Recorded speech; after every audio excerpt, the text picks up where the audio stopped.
You're watching CTV News Channel. I'm Todd Vanderheiden. Good to have you with us. Tech Time on this Tuesday. Some of the top headlines trending for the world of technology, starting with another pushback against Facebook. A group of child health advocates calling on the social media giant to shut down its Messenger Kids app, which just launched about a month or so ago. In an open letter addressed to the CEO of Facebook, Mark Zuckerberg, more than 100 signatories say this software, which allows kids as young as 6 years old to connect with their friends through text and video chat, poses health and developmental risks to children.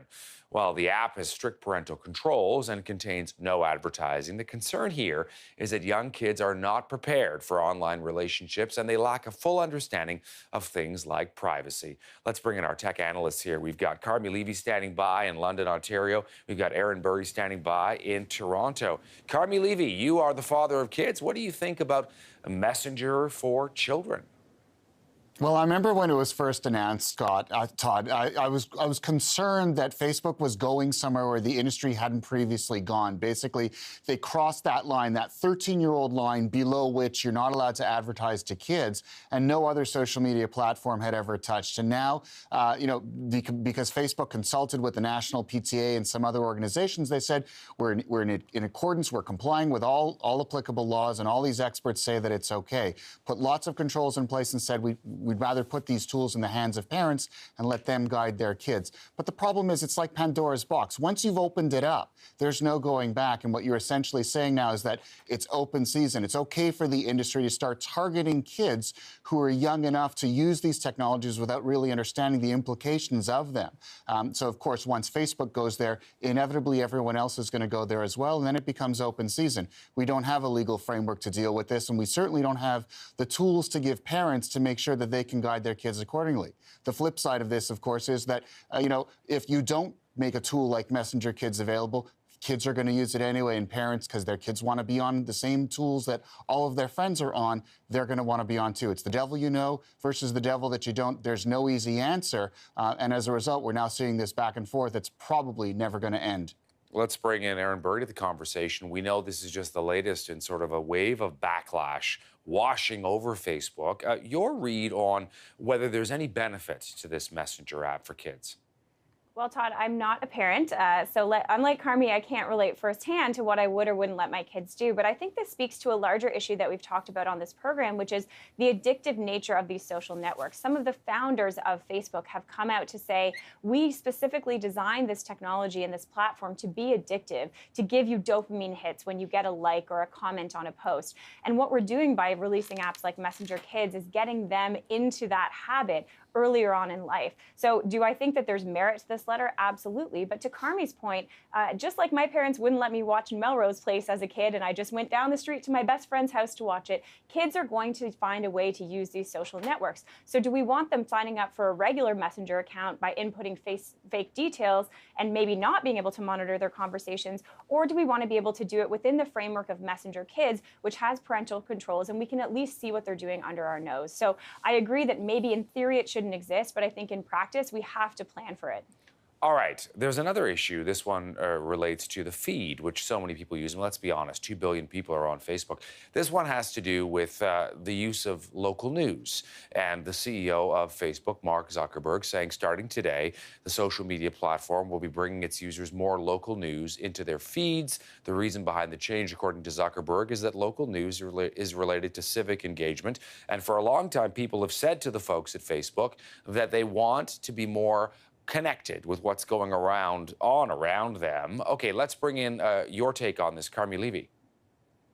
Well, I mean, it's interesting because this is like Facebook's been releasing. First, they're changing the content. They're more personal, less public content in your feed. And then they're going to tweak it so that we focus on trustworthy news sources. Now, this is the third announcement, and we're expecting a fourth one over the next couple of weeks, probably having something to do with informative, because that's what Facebook wants to be. That's what Mark Zuckerberg has laid out as his goals for 2018. And I certainly laud and I applaud that. Facebook recognizes that it has a problem, knows that it needs to do something about it. But here you have the world's largest social media platform that's essentially rebuilding itself while in flight, and there's no framework to this. There's no government agency, there's no compliance agency, there are no rules, regulations, laws that dictate what Facebook can and cannot do. It's essentially operating in a vacuum, and no one's telling it what is acceptable or not. And I think this raises the question of, when 2.1 billion of us are logging in fairly consistently, and this, for many of us, is the internet, do we really want Facebook exclusively determining what those rules should be?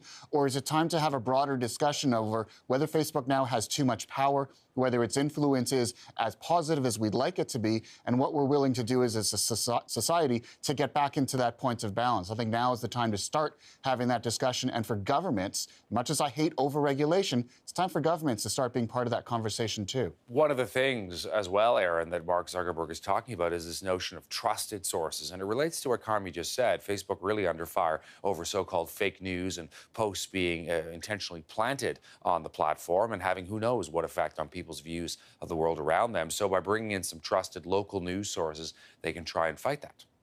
Well, I think you hit the nail on the head, Todd. I mean, when you think of trusted news sources, you think of local news sources. And so it's no surprise to me that Zuckerberg is equating local with trusted.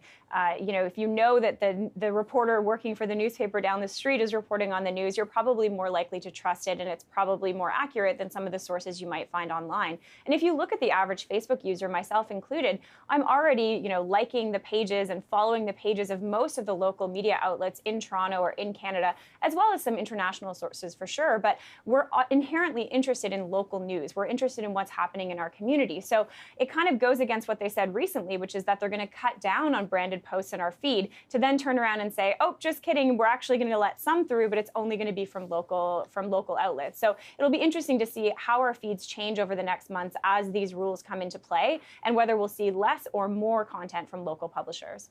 All right, one final one for the three of us. This is kind of fun. It has to do with the folks at SpaceX. They're going to be sending their Falcon Heavy rocket on their first test flight next week. This Falcon Heavy is exactly what it sounds like. Check it out. It's an original Falcon rocket, but there are 3 of them strapped together and, of course, re-engineered to make sure it actually works. They didn't just strap 3 together. There's a lot more work involved than that. But the thrust here is huge, the equivalent of 18,000 airplanes.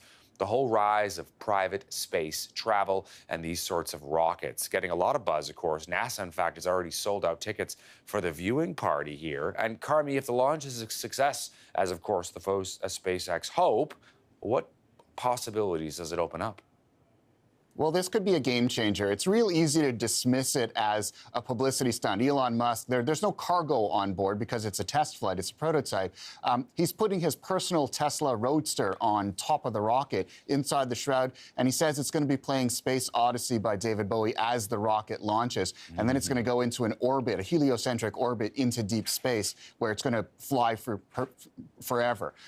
Sounds like a publicity stunt, but this is deadly serious. This is about lowering the lowering the cost of access to space, of delivering more payloads more effectively, more cost effectively, and opening up this frontier to companies, to organizations, even to individuals that previously simply could not do that. It's about making it easy, accessible to get to Mars, to the moon, to high orbit, to geosynchronous orbit. This could be a game changer. It's pushing the industry in a direction where it really hasn't wanted to go for decades, because it's been just as easy to fly on government-funded vehicles that cost a lot more. If this thing flies, and I expect that it will, expect other players to start introducing reusable rockets, more powerful rockets, and suddenly the kinds of missions that you see in space that benefit all of us down here are going to multiply.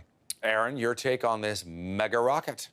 Well, Todd, I think the one thing that this shows is that while Elon Musk may make some crazy claims, like we're all going to be living on Mars one day, I'm more apt to believe him than not. I mean, he promised that he would build this rocket. It might be a few years late, but it's now coming, and this could open up the potential for things like living on Mars one day. I mean, he's built some of the most innovative, disruptive companies on Earth, like Tesla and SpaceX, and he's investigating Hyperloop technology. I mean, this is one of the most innovative people on the planet, a real-life Iron Man, and this is just the next phase in him, being true on his promise about the fact that we are all going to end up in space one day, Todd, even you. There we go. Sounds like fun. Great to have the two of you on the panel today. Appreciate it.